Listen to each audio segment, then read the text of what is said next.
जैसा कि हम सभी ने लास्ट एपिसोड के अंदर देखा था, विपिन अभी कॉम्बैट मास्टर हॉल के अंदर आ चुका था। वहां पर हॉल मास्टर जगदीश ने उसे बहुत ही बड़ा लालच दे दिया था और उसके बाद में उन्होंने विपिन से कहा था कि अगर आप हमें यहाँ पर ज्यादा से ज्यादा स्लॉट्स लेने के लिए तैयार हैं तो उसके बाद में 100 केंद्रीय हाई लेवल स्पीड स्टोन्स के अंदर से हम दोनों 50-50 कर लेंगे। वहीं 50 केंद्रीय हाई लेवल स्पीड स्टोन्स की बात सुनते ही तो विपिन का मुंह लालच से खुला खुला रह गया था। उसके बाद में अब वह सीधे लड़ाकू मास्टर्स के पास में चला जाता है। वहां जाते ही सबसे पहले तो उसने उन सभी को चैलेंज कर दिया था और उन सभी का बैंड बजा डाला था। और लास्ट में जाते जाते विपिन ने उन सभी को एक एक लिस्ट पकड़ा दी थी जिसके अंदर उनके काम लिखे गए थे। लेकिन जैसे ही सभी लड़ाकू मास्टर्स ने उस पर्ची को देखा तो उसके साथ में उनकी जो आंखें थी वह सर्किट से बाहर निकलने वाली थी और वहीं एपिसोड खत्म कर दिया गया था।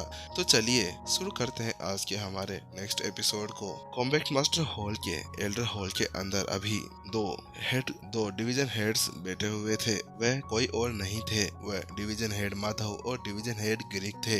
हॉल मास्टर जगदीश अभी कहाँ पर चले गए? आखिरकार वह सुबह से मेरे को कहीं पे भी नहीं दिखे। डिवीजन हेड गिरिक ने पूछा। डिवीजन हेड गिरिक की बात सुनने के बाद में डिवीजन हेड माधव ने उससे कहा, वो उनको मैंने लास्ट टाइम देखा था तो उनको देखने के बाद मुझे ऐसा लग रहा था कि वह कहीं पर प्रिंसिपल विपिन को ढूंढ रहे थे। मुझे ऐसा लगता है कि वह उनसे कोई मदद लेना चाहते हैं। शायद वह चाहते हैं कि विपिन अभी यहाँ पर हमारे सभी लड़ाकू मास्टर्स को ट्रेन करे। और अब समय को देखते हुए ऐसा लगता है कि अब तक प्रिंसिपल विपिन ने उनकी ट्रेनिंग कराना शुरू भी कर दिया होगा। क्या वास्तव में वह हमारे लड़ाकू मास्टर्स को यहाँ पर ट्रेन करने वाले हैं? माधव की बात सुनते ही गिरिक की आंखें सिकुड़ गई और वह बहुत ही ज्यादा उत्सुक हो गया था क्योंकि वह देख सकता था, क्योंकि वह जानता था कि होंगे मास्टर टीचर अकेडमी कितनी ज्यादा शक्तिशाली हो गई थी।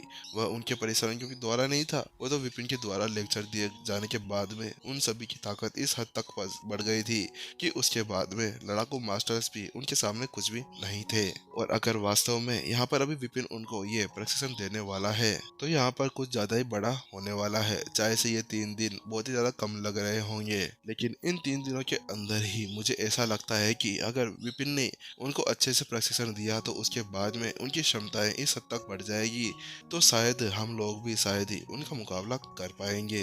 इतना कहने के बाद में दोनों थोड़ी देर के लिए शांत हो जाते हैं और दोनों उसी के ऊपर विचार करने लगते हैं। उसके बाद में डिवीजन हेड गिरिक कहते हैं, चलो ठीक है, हम सभी के सभी जाकर अभी देखते हैं कि आखिरकार वहाँ पर क्या हो रहा है। ये वास्तव में मुझे भी देखना है कि आखिरकार कौन सा चमत्कार आज हमारे इस कॉम्बैट मास्टर हॉल के अंदर होने वाला है। वीपी क्लब के पास, क्योंकि वीपी क्लब के अंदर उनकी बातचीत करने के बाद में उन सभी को ये स्पष्ट हो गया था कि विपिन के द्वारा दी गई उनकी शिक्षाएं वास्तव में उनकी प्रभावी क्षमताओं को एक अलग अथाह स्तर तक बढ़ा देती थी। हाँ, चलो चलो, हमें वहाँ पर जाकर देखना चाहिए। हम वहाँ पर एक बार चुपके से नजर डाल सकते हैं। ये वास्तव में मुझे यहाँ पर दिलचस्पी है कि आखिरकार कैसे प्रिंसिपल विपिन किस तरह से हमारे सभी लड़ाकू मास्टर्स को ट्रेन कर रहे होंगे, क्योंकि अगर हम उनसे एक दो चीजें सीख लेते हैं तो उसके बाद में शायद हम सब भी उनके उन अनुसरण करते हुए आगे आने वाली पीढ़ी को भी ऐसे शक्तिशाली लड़ाकू मास्टर्स बना सके। डिवीजन हेड माधव ने एक उत्साहित भरी हुई चमक के साथ में अपनी दाढ़ी के ऊपर हाथ फेरते हुए कहा, हाँ, आपने वास्तव में सही कहा। मुझे भी आपके इन सभी शब्दों के अंदर दिलचस्पी है। चलो एक बार चलकर देख ही लेते हैं। ग्रीक ने भी अब हाँ भरते हुए उनसे कहा। माधव की बात सुनते ही अब ग्रीक भी जल्दी से खड़ा हो गया था, क्योंकि वह जानता था जो विपिन अभी वहाँ पर सभी को ट्रेनिंग दे रहा था ना, वह कोई इतनी ज्यादा सीक्रेट नहीं थी। इसी वजह से उसे कोई भी देख सकता था और इसके अलावा ट्रेनिंग ग्राउंड के अंदर कोई ऐसे ही घूम फिर भी सकता था, क्योंकि आखिरकार उनको वहाँ पर देखने की भी तो करनी होती थी। इसी के सोच के साथ में अब दोनों जल्दी से अब उस हॉल से बाहर निकल जाते हैं और जल्द ही वह उस मार्शल आर्ट डिवीजन के पास में बने हुए उस ट्रेनिंग ग्राउंड के पास में पहुंचते हैं। हालांकि जैसे वो वहां पर जाते हैं तो वो दोनों अपनी जगह पर खड़े रह जाते हैं। ये आखिरकार इस हॉल का दरवाजा कैसे खुला है, क्योंकि अंदर तो ट्रेनिंग चल रही है ना, और जब अंदर ट्रेनिंग चल रही होती है ना तो ये सभी चीजें बंद रहती है। तो अभी अंदर ट्रेनिंग चल रही है, उसके हिसाब से इसको भी तो बंद रहना चाहिए था। दोनों पूरी तरह से असमंजस के अंदर पड़ गए थे और दोनों एक दूसरे को देख रहे थे और उसी सोच के साथ में जल्दी से दोनों अब उस हॉल के अंदर घुस जाते हैं। हालांकि जैसे वो अंदर जाते हैं वो अपनी जगह पर फिर से दंग रहकर खड़े हो जाते हैं, क्योंकि जैसे वो अंदर घुसते हैं उन्हें अंदर कुछ भी नहीं दिखता।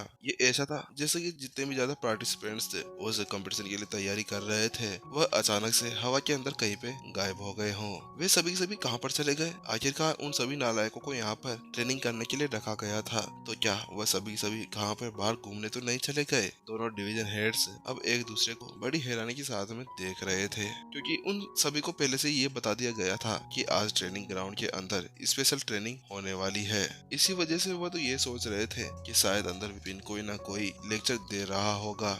ग्रीक भाई, आखिरकार ये सभी सभी कहां पर चले गए? क्या ऐसा तो नहीं कि कहीं पर इन सभी ने अपनी लोकेशन चेंज कर कहीं और चले गए हो ट्रेनिंग करने के लिए? क्योंकि दोनों ने उस पूरे हॉल के गली नुक्कड़ को छान मारा था और फिर भी उन्हें वहां पर कोई भी नजर नहीं आया था। उसके बाद में कुछ देर सोच विचार करने के बाद में और छानबीन करने के बाद में अब हेड माधव कहते हैं, देखो भाई, अब हम यहाँ पर कुछ भी ज्यादा नहीं कर सकते। मुझे ऐसा लगता है कि हमें वहाँ पर उस सफाई कर्मचारी से पूछ लेना चाहिए। क्या पता उसे उन सभी पार्टिसिपेंट्स के बारे में पता होगा कि वह कहां पर गए होंगे। उस हॉल के अंदर कोई और नहीं था, बस एक सफाई कर्मचारी था जो वहीं पर ही सफाई कर रहा था। वहीं जहां पर हेड माधव अपनी उंगली से इशारा कर रहे थे वहीं अब गिरिक भी देखने लगा था, तो उसने देखा कि अभी एक गंदे कपड़े पहना हुआ सफाई कर्मचारी उस सुनसान हॉल के अंदर अभी सभी शौचालयों को पूरी तरह से साफ कर रहा था। यहाँ पर दोस्त, क्या तुमने यहाँ पर सभी लड़ाकू मास्टर्स को देखा था? यहाँ पर कुछ समय पहले ट्रेनिंग हो रही थी ना, लेकिन इससे पहले कि डिवीजन हेड माधव अपनी बात को पूरी कर पाते, अपने सामने की खड़े हुए उस सफाई कर्मचारी को देखने के बाद में वह अपनी जगह पर जम जाते हैं और उनके शब्द उनके मुंह के अंदर ही फंस कर रह जाते हैं। जैसे उन दोनों ने उस चेहरे को देखा तो वह दोनों पूरी तरह से फटफड़ा गए। ये तो वास्तव में वही है, उन 20 उम्मीदवारों में से एक गौरांग। लेकिन आखिरकार ये बंदा यहाँ पर कर क्या रहा है, क्योंकि ये तो टॉप लड़ाकू में से एक था। माधव ने जल्दी से उससे पूछा, हे गौरांग, तुम यहाँ पर क्या कर रहे हो? अरे तुम्हें तो वहाँ पर अभी 3 दिनों बाद होने वाले कंपटीशन की तैयारी करनी चाहिए, तो आखिरकार तुम यहाँ पर ये सब पकड़कर अभी इन सभी गटर्स को क्यों साफ कर रहे हो? अरे क्या तुम्हें तुम्हारी ट्रेनिंग नहीं करनी? Hall master. Oh, division head गिरिक और डिवीजन हेड माधव, मैं आपको ग्रेड करता हूँ। उसके बाद में गौरांग ने कहा, बात कुछ ऐसी है कि मैं यहाँ पर अपनी मर्जी से कुछ भी नहीं कर रहा और मैं अपने आप को यहाँ पर रोक भी नहीं सकता, क्योंकि यहाँ पर प्रिंसिपल विपिन ने ही मुझे ये परीक्षा दी है और यही मेरी एक ट्रेनिंग भी है और मेरे पास में ज्यादा समय का वक्त नहीं है। 3 दिनों के भीतर भीतर मुझे कॉम्बैक्ट मास्टर हॉल के अंदर जितने भी ज्यादा गटर और शौचालय है ना, उन सभी को साफ करना है। गौरांग ने जवाब दिया, 3 दिन? लेकिन 3 दिन में तुम ये सब कुछ कैसे कर सकते हो? क्योंकि कॉम्बैक्ट मास्टर हॉल के अंदर बहुत सारे शौचालय बनाए गए थे और यहाँ की संख्या भी तो इतनी ही थी। इसके अलग वीपी क्लब के यहाँ पर आ जाने की वजह से उन सभी को भी अलग अलग रूम दिए गए थे, अलग अलग फैसिलिटी के साथ में। तुम्हें कम से कम 2000 शौचालयों को साफ करना होगा और 3 दिनों के अंदर ये करना बहुत ही ज्यादा मुश्किल है। आखिरकार तुम ऐसा कैसे कर सकते हो? ठीक है, अगर तुम इन सबको साफ करना चाहते हो तो फिर तुम्हारा वो फ्रेंडली बैटल का क्या होगा, जिसके लिए तुम सभी को ट्रेनिंग करनी चाहिए? क्या तुम्हें यहाँ पर साधना करने की जरूरत नहीं है? उसके बाद में गौरांग अपने माथे का पसीना पूछता है और अपने सामने खड़े हुए दोनों डिवीजन हेड से कहता है, बात कुछ ऐसी है कि प्रिंसिपल विपिन ने मुझे यही दिया है और इसके साथ में मुझे यहाँ की सभी सफाई करनी है और यही मेरी साधना भी है और यही मेरी टेक्निक भी और यही मेरी ट्रेनिंग भी। गौरांग ने उन दोनों को समझाया और उसके साथ में अपना हाथ ऊपर उठाकर उसने अपने हाथ के अंदर पकड़ी हुई वह चीज दिखा दी। हालांकि जैसे ही उन दोनों ने वह चीज देखी वह दोनों पूरी तरह से दंग रह गए, क्योंकि इस वक्त जो गौरांग ने अपने हाथ के अंदर पकड़ा हुआ था वह स्क्रमिक ब्रश नहीं था, वह कोई और चीज ही थी। वह था पंखों से बना हुआ एक झाड़ू। क्योंकि फेदर से बना हुआ जो झाड़ू होता है वह बहुत ही ज्यादा कॉमन होता है और वह किसी धूल को दूर करने के लिए ठीक होता है। हालांकि ये बहुत ज्यादा कुछ हो गया था, क्योंकि टॉयलेट को साफ करने के लिए अभी इसका उपयोग करना क्या वास्तव में ठीक था? क्योंकि जो टॉयलेट के अंदर गंदगी होती है जो लोगों के द्वारा फैलाई गई होती है उसको साफ करना इसके लिए बहुत ही ज्यादा मुश्किल था।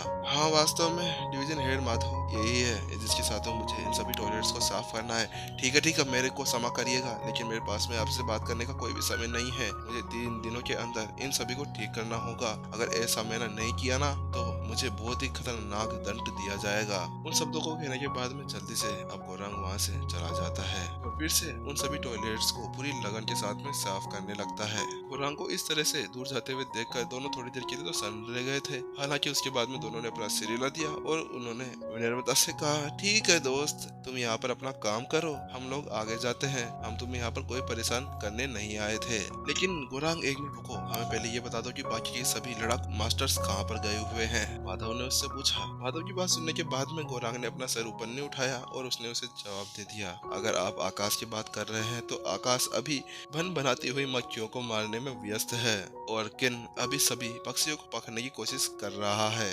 और बाकी सभी के बारे में मेरे को ज्यादा पता नहीं है कि अभी वो क्या कर रहे होंगे। हालांकि मेरा अनुमान यह है कि वह आसपास कहीं पे ही बिखरे हुए होंगे और अपनी साधना अपनी ट्रेनिंग को आगे बढ़ा रहे होंगे और इसीलिए आप उनको आसपास में खोजने का प्रयास कर सकते हैं। शायद आपको वो सभी यहीं पर ही मिल जाएंगे। क्या भिनभिनाती हुई मक्खियां और पक्षियों को पकड़ना? वह दो शब्द सुनते ही दोनों प्रमुखों की तो अब बुरी तरह से बदन ही हिलने लगे थे। ऐसा लगने लगा था उनको देखकर जैसे कि उन दोनों ने कोई शराब पी ली हो, क्योंकि उनका बदन अभी ऐसे लटके झटके खा रहा था और अभी उन सबके आसपास का पूरा एरिया अंधेरी रूप के अंदर छा गया था। अरे इन सभी बेवकूफों अभी यहाँ पे, अरे ये सभी बेवकूफ अभी यहाँ पर खेलने के लिए भी चले गए। अरे इनको यहाँ पर अभी अपनी साधना और अपनी ट्रेनिंग के ऊपर ध्यान देना चाहिए था और इस 3 दिनों के कंपटीशन के स्टार्ट होने से पहले इनको पूरा कोर्स कर देना चाहिए। और मुझे ऐसा लगता है कि इनके इस कोर्स के अंदर ये सबूत शामिल नहीं होना चाहिए, क्योंकि टॉयलेट्स को साफ करना, मक्खियों को मारना और पक्षियों को पकड़ना, इन ट्रेनिंग को देखने के बाद में तो ऐसा लगने लगा था कि दुनिया अब पागल होने लगी हो। इसी साथ में अब दोनों बाहर निकल जाते हैं। वह जिन और अभी आकाश दोनों को ढूंढने के लिए बाहर निकल रहे थे। वो आखिरकार उस बात को देखना चाहते थे कि वास्तव में क्या वो दोनों ऐसा ही कुछ कर रहे थे। जब वो आगे बढ़ ही रहे थे कि अचानक से वो अपनी जगह पर रुक जाते हैं और वो अचानक से देखते हैं कि एक उज्जवल मुस्कान के साथ में एक लड़ाकू मास्टर महिला के पीछे घूम रहा है। बड़ी बहन मत जाओ, बड़ी बहन रुको, मेरी यहाँ पर मदद कर दो, हम दोनों मिलकर शरीर की पेचीदगियों को समझने का यहाँ पर पता लगा सकते हैं और मुझे ये होमवर्क भी दिया गया है, इसलिए क्या तुम यहाँ पर मेरी मदद कर सकते हो? उसके इस तरह के सवाल को सुनने के बाद में उस लड़की ने पीछे पलटा और उसके कान के नीचे एक तमाचा लगा दिया और उसके बाद में वो वहां से करते हुए चली गई। अरे आपको ऐसा कुछ नहीं करना था ना, तो इसके लिए मना कर सकती थी, तुमने यहाँ पे मेरे गाल को लाल क्यों कर दिया? उस लड़के को वहां से जाने के बाद में अभी वह लड़ाकू मास्टर अपने गाल को पकड़े हुए वहीं पर ही खड़ा हुआ था।